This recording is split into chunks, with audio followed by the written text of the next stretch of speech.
Like others, our last guest is an all-rounder. Actor, comedian, Emmy Award-winning writer, filmmaker. He is ranked number 98 on Comedy Central's 100 Greatest Stand-Ups of All Time. But what the fuck do they know? For us, he's number one tonight, Louis.C.K. Thank you. Thank you. Thank you. I'm really honored to be here. I'm happy just to be here as a ticket holder, just to watch everything that's happened. The Stiller family, and that was crazy, and Kevin, and the guy that looks like Dick Cheney at the end there. A very, very nice version of Dick Cheney. He's not a lizard, I don't think, but I think I can just tell you what George is. I'm a comedian, and I do what he did, and he was the first person I knew that I knew what comedy was. Children love to laugh, but most people that make children laugh for a living suck at it. Clowns aren't funny. That doesn't exist, a funny clown. If a person was funny, they'd do comedy because you make money doing it. No clowns. There's no HBO clown specials if you make a bunch of money. So clowns suck. And kids just look at them and just go, just please stop trying to make me laugh. There's nothing worse than a person who's not funny trying to be funny, and that's what a clown is. A guy waiting for a bus is funnier than a shit clown at a kid's party. But kids need to laugh, so the first time you really laugh means a lot to you. And I remember my first big, like, grown-up feeling laugh, and I saw George Carlin on Saturday Night Live, and he said, what do dogs do on their day off? They can't lay around, that's their job. And something went off, and I just couldn't stop laughing. And the idea was born in my head at that moment. I want to be funny. I want to be a comedian. I didn't know that a grown person could be a comedian. That's an incredible thing to me. And I had other heroes, Richard Pryor, Steve Martin, Bill Cosby, but George was like me. He was East Coast Catholic. I had something to identify with him. And the first time I remember getting a laugh, I was in fourth grade, and they asked the class, the teacher said, there are 3 bones in the skull. Name one. And I said, the noggin. And I got a big laugh. And I thought, hey, I could do this. I could be like George. So I started doing, right out of high school, started doing stand-up. Didn't go to college, didn't pursue anything else professionally, really. Started doing stand-up. First time I went on stage, I did 1.5 minutes, and I bombed. It was terrible. But I wanted it so badly that I kept trying, and I learned how to write jokes. And I just had jokes, kind of funny thoughts. And about 15 years later, I had been going in a circle that didn't take me anywhere. Nobody gave a shit who I was, and I didn't either. I honestly didn't. I used to hear my act and go, this is shit, and I hate it.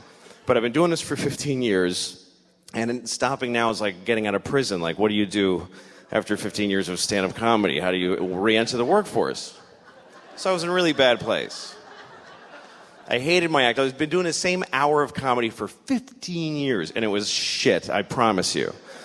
And I was working places like Chinese restaurants, and I'd do a show in a Chinese restaurant where they don't even know there's a show going to happen. They're there to eat, and all of a sudden you'd go, hey, everybody, and people are like, I'm eating. I don't want to be forced to sit in this. So I was doing a Chinese restaurant called the Kowloon in Boston, Saugus, Massachusetts, and I was sitting in my car after the show just feeling like, this was all a big mistake. I'm not good enough. And I felt like my jokes were a trap.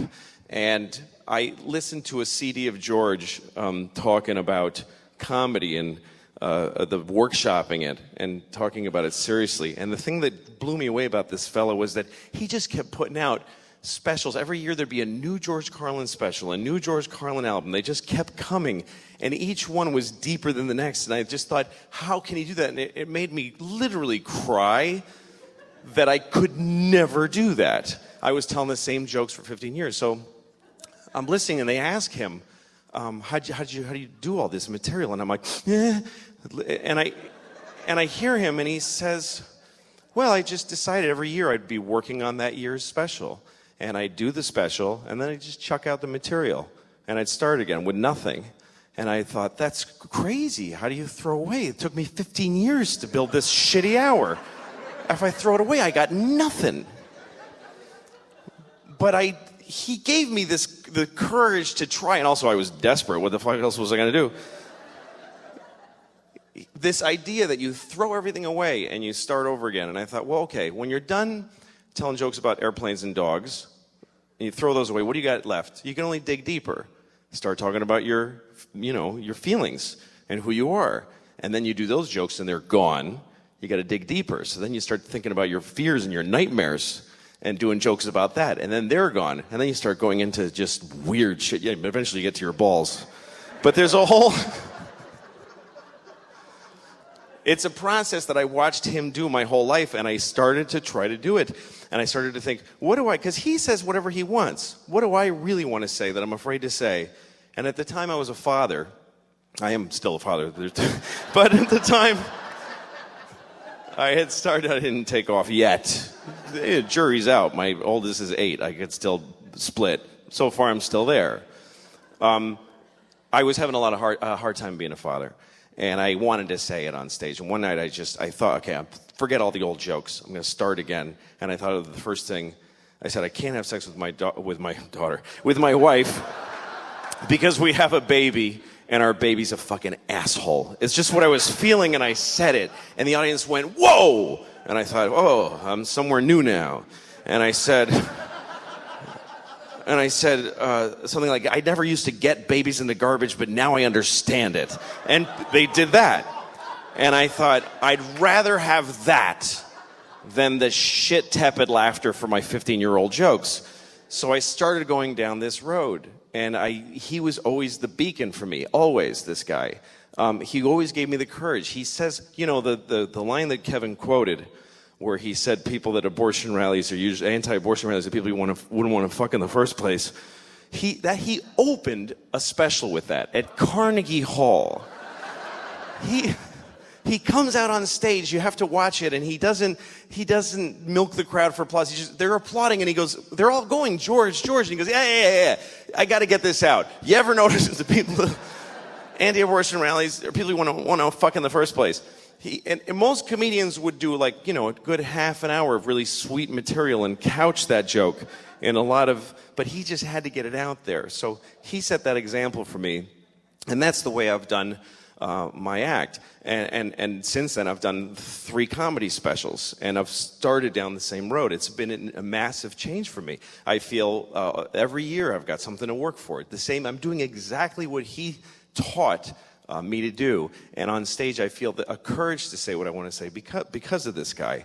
And anyway, a few years ago, I was about to tape my second stand-up special, and he was taping the same night in LA. He taped his last special on the same night that I taped one, and I remember feeling like, this is amazing that I do what this great man does, and that we do it in the same way.